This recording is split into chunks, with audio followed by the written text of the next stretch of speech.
Few artists who have taken on creative challenges in their career that have surprised both fans and critics alike. And I am joined here and happy to be hanging with an artist who is the most recent to take a creative challenge in her career. A little bit of a left turn, I guess you could say. Belinda Carlisle. Nice to see you. Nice to see you. Thanks for being here. Thank you. Belinda has released a great album. Now help me with this title. I hope I get it right. Called Voila. Voila.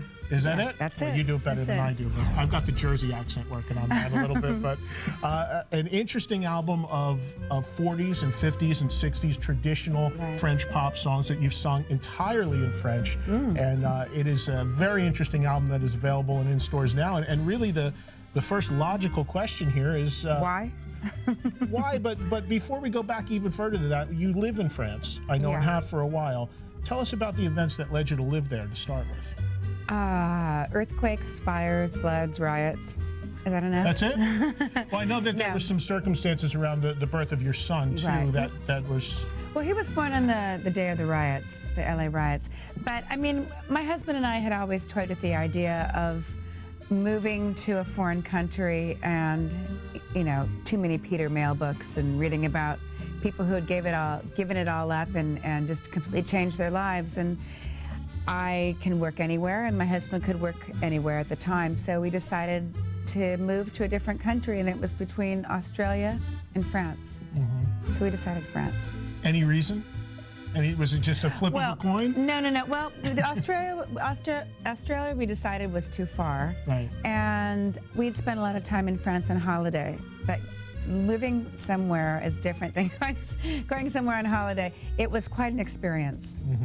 So it could have ended up being an Australian music album if it went the other way, I would think. Yeah. No, it's, yes, we've been there. I mean, we're between England and France, but we've been in France pretty much for 14 years. So obviously a lot of that culture was the influence and the impetus actually for this album. Tell us about how this all came about. Well, just from living in France and listening to the radio and, you know, watching TV and buying music, I've just discovered this whole genre of music that I really, really enjoyed and discovered a lot of amazing French artists like Serge Gainsbourg and Françoise Hardy.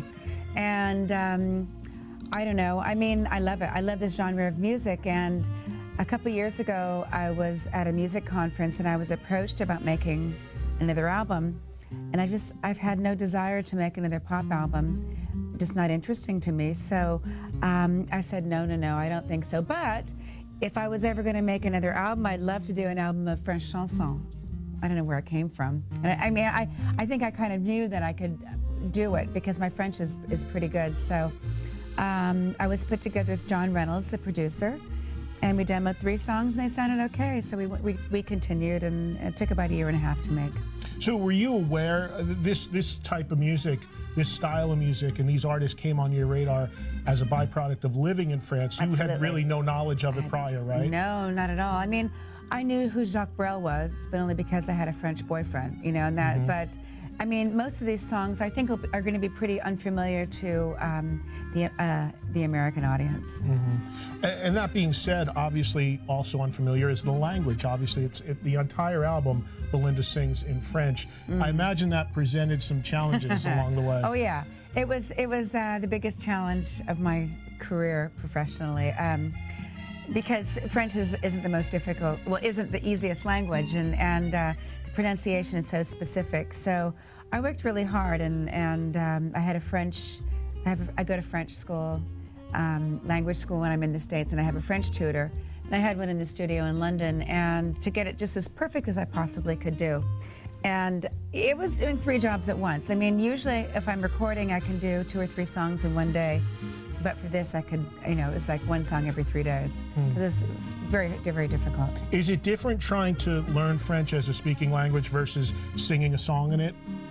A little bit different approach? Well, yeah. I mean... More challenging to sing it, I would think? Yeah, definitely. I mean, because we know when I speak French and every day my grammar sucks, you know. I mean, and everybody goes, oh, c'est très mignon, you know, it's really cute. And so I just get away with it and just, you know, speak pidgin French. I'm going to go. I've never been to France, so I'm going to come visit you, and you're going to show me all this stuff, I'm sure, at some point. Definitely.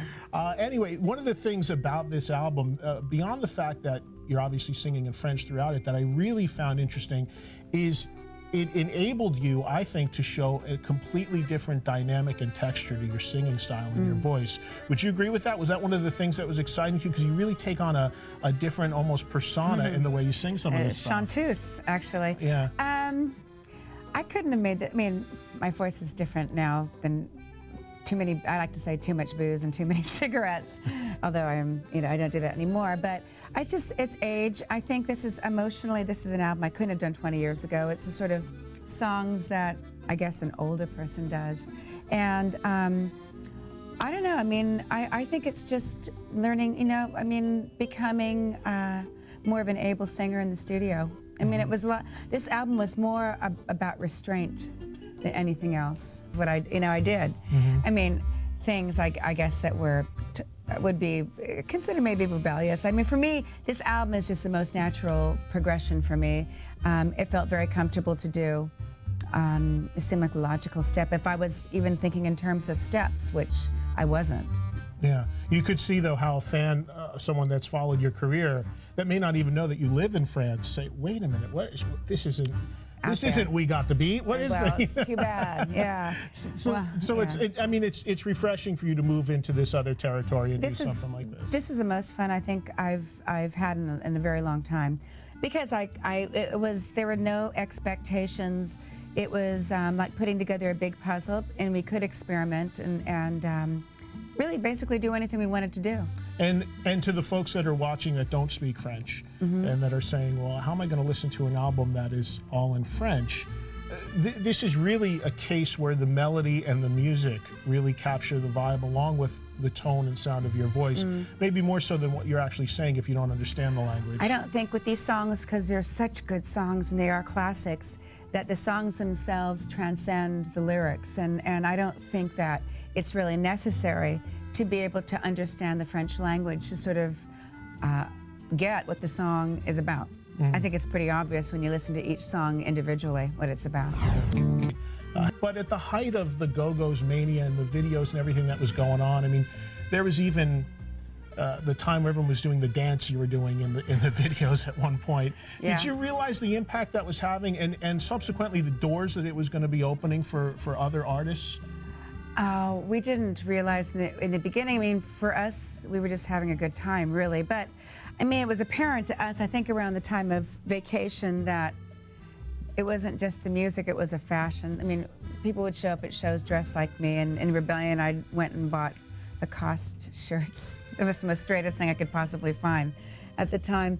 And then everyone started wearing those, though, probably, right? I mean, they go. I mean, I was responsible, sorry, for the flash dance thing. I mean, I have a lot of fashion faux pas that I'm not really that proud of. But we were at the time. I mean, well, around Vacation is when we started realizing, there's something going on here. I definitely will. I mean, I definitely will in Europe. I'm going to start in late spring touring and hope. I mean, I would say, sometime before the end of the year, to get back here and to do a little tour. We've been working on ways to do the set and in order for it to work with some of that older stuff, because it's a lot different. So. The music business has changed so dramatically since you started out in it, and I'm sure you've learned so much throughout the highs and the lows. And is there anything you can share with anyone watching in the audience that may be trying to start out in a band now? Any words of advice? Don't do drugs. That's the only thing I can say. Don't do drugs. That's